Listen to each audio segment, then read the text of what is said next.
دوستو، حضرت خالد بن ولید وہ صحابی تھے، اتنے بہادر جرنیل تھے جنہوں نے رومیوں جیسی عظیم طاقت کو شکست دی۔ انہوں نے ایران فتح کیا، عراق فتح کیا، ارمینیا فتح کیا، جارڈن فتح کیا، سیریا فتح کیا۔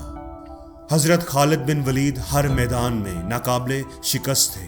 ان کو سیف اللہ یعنی اللہ کی تلوار کا لقب دیا گیا تھا، اور اللہ کی تلوار کو بھلا کون ہرا سکتا ہے، اسے بھلا کون توڑ سکتا ہے۔ حضور پاک صلی اللہ علیہ وآلہ وسلم نے حضرت خالد بن ولید رضی اللہ تعالیٰ عنہ کے بارے فرمایا تھا کہ وہ اللہ کے شیر ہیں، اللہ اور اس کے رسول کے شیر ہیں۔ حضرت خالد بن ولید رضی اللہ تعالیٰ عنہ کے انتقال کی خبر جب مدینہ منورہ پہنچی تو ہر آنکھ اشکبار تھی، ہر دل دکھی تھا۔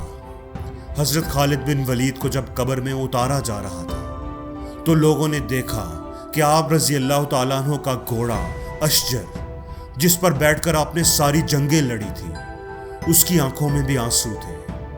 آپ جب اس دنیا سے رخصت ہوئے تھے تو آپ کا کل اثاثہ صرف چند ہتھیار تھے، آپ اس دنیا سے خالی ہاتھ ہی گئے تھے۔ حضرت خالد بن ولید نے اپنی پوری زندگی جنگ میں گزار دی۔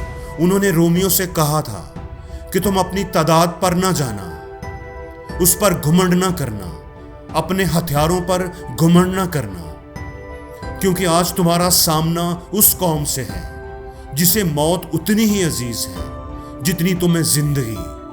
تو جو موت کا خواہش مند ہوتا ہے، جسے موت کا ڈر ہی نہیں ہوتا، جو ہر وقت موت کو گلے لگانے کے لیے تیار ہوتا ہے، اسے کون ہرا سکتا ہے؟ تو حضرت خالد بن ولید کا پیغام اپنی نوجوان نسل کے نام، اپنے حکمرانوں کے نام، امت مسلمان کے لیڈروں کے نام، حضرت خالد بن ولید رضی اللہ تعالیٰ عنہ فرماتے ہیں کہ موت اگر نہ لکھی ہو تو موت خود زندگی کی حفاظت کرتی ہے۔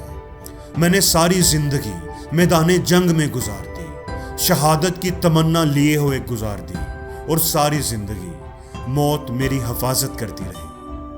حضرت خالد بن ولید رضی اللہ تعالیٰ عنہ کہتے ہیں کہ دنیا کے حکمرانوں کو میرا پیغام پہنچا دو، ان کو جو موت سے ڈرتے ہیں، جو مرنے سے ڈرتے ہیں، انہیں بتا دو کہ اگر میدان جہاد میں موت لکھی ہوتی تو خالد بن ولید کو کبھی بستر پر موت نہ آتی۔ اس دور میں، آج کے دور میں، جہاں مسلمان اتنی کثیر تعداد میں ہونے کے باوجود ڈر رہے ہیں، موت سے ڈر رہے ہیں، یہودیوں سے ڈر رہے ہیں کہ انہیں کہیں موت نہ آ جائے، ان کو کہیں برباد نہ کر دیا جائے، تو ان کو خالد بن ولید کا پیغام ضرور پہنچا دینا کہ مسلمان تو وہ قوم تھی، آپ تو اس قوم کے وارث ہیں جنہیں موت بھی اتنی ہی عزیز تھی جتنی کافروں کو زندگی عزیز ہے۔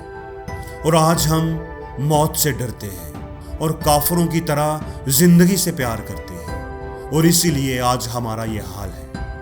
آج ذلت ہمارا مقدر بن چکی ہے۔